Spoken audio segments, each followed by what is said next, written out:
We need to be wary of the mass quantified surveillance of certain populations. It's just a continuation and evolution of racial profiling. It's a computer algorithm, and police say they can predict where a crime will happen and who will commit it. It's called predictive policing, and it's the data that matters and how it's crunched by a multi-million-dollar program to predict crime. The busiest police stations in the country, Rampart Division in downtown Los Angeles, you'll also hear something else. 2A17, Howard from Zizzo. You guys have PredPol? PredPol is a predictive policing computer program. Zoom in on the desk and you see what it's all about. Those little boxes, they show exactly where the computer predicts crimes will happen in the future. Zones that were drawn up not by a person, but by an algorithm. The data that PredPol has for our particular division, Rampart, in 10 boxes, we decided. Captain Jeff Nolte runs the LAPD's Rampart division. Can you dial in and show us? Yeah, absolutely. So this right here is a view on the computer of what is sent to our officers every morning about 1:30 a.m. from PredPol. The officers are given this paper printout. The boxes are 500 square feet, so they are very small. The beauty is that we don't have to have somebody working crime analysis looking at all the trends, reading all the reports, suspect information, victim, and developing profiles. It's automatically given to us. Machine learning algorithm that analyzes several years worth of crime reports, like these. You can be there when a crime happens. I'm like 2 blocks out. Or better yet, before. It should be on the other side of this intersection. On this shift, we will spend time in, or touch as the officers say, several of the division's 10 PredPol boxes with Sergeant Dave Rich. We've reached the first box, a residential neighborhood in the middle of downtown LA. It just looks like any other neighborhood. Correct. So this area across the street from us right here has been identified as a problem area. Rampart Division only uses PredPol to analyze property crime. And according to today's report, there's a good chance someone will try to steal something somewhere around here sometime soon. In the corner, you can... This is predictive programming. Some sort of an altercation.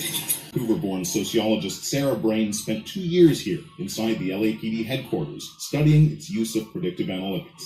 I think it's too early to say if it does lead to more effective policing, but I think it has the potential to, yes, because there is the efficiency aspect of it, where if you're allocating resources to where crime is actually occurring, rather than sort of biased perceptions of where crime might be occurring, that's a good thing.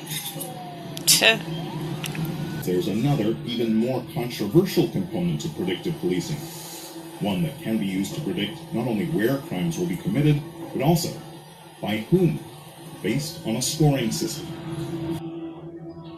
You get 5 points if you're in a gang, on parole, on probation, been arrested with a handgun, or for a violent crime, and 1 point for every time you've been stopped by the police in the last 2 years. Every 3 months, the computer spits out a list of about 20 people, the chronic offender master list. Everyone on that list is sent this letter from the chief of the LAPD urging them to change their ways.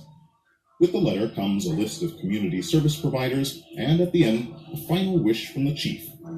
Good luck.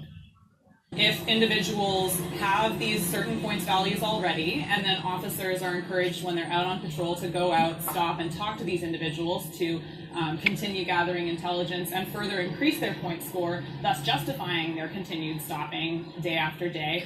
On a list, this cycle where giving them a point score, and continue gathering intelligence. There's a growing fear.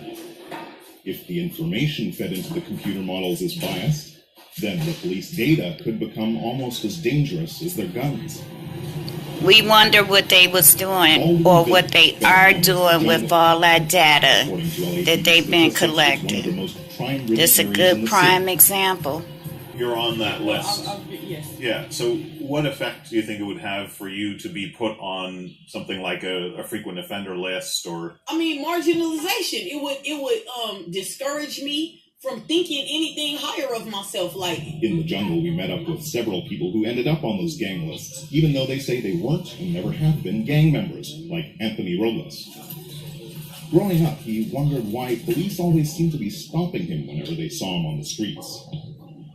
But one time they put me in the back of a police car, and as they're running my name in their computer in the car, I'm watching them as they're doing it, and my file comes up. I seen it said gang associate, tagging crew, affiliate, or something like that, and I was like, wow. So this is why they're always harassing me, because they think I'm part of a gang. Here, Jamie Garcia is trying to warn the local community about the dangers of predictive policing. By driving algorithms and risk assessments with data, that somehow policing is becoming more effective, efficient, and fair. And I think that's really problematic because it's trying to mask policing how it's always historically been, which is impacting the Black and brown communities. Yes, Look preach. closely at this list. Almost everyone on it is a minority. The suspects are probably going to look like the population. Taking the position that minorities are paranoid. That He said it with a straight put face. a bunch of officers in one area. They sick. In a box. Is I this would the argue, United States of That's part America? of what we should do. We have I some think we information lost that we long can time place ago. at risk, we should go there. But we shouldn't just use enforcement and suppression. Essentially, right now, all of the He new was surveillance purple. technologies and His tools face that can was collect data purple. on all of us, not just people who have direct police contact. That technology is moving so much faster than the laws and regulations to govern that activity. Another Predpol box, an arrest for robbery. 1240 Roger. Broke into the apartment complex and stole a car. Started showing me all this damage. Supporters of predictive policing hope that one day it will prevent thefts like this. It's all for fighting anger. Aware of the tools being used by the U.S. because police share best practices across the border all the time. The Vancouver police are perhaps closest to what the LAPD are doing. Vancouver uses the technology to predict property crimes. In Saskatoon, police use similar algorithms to identify youth at risk, hoping that by identifying them and helping the young people will be a different kind of crime prevention. No one in Canada is doing anything to the same extent as LA, but that could be coming.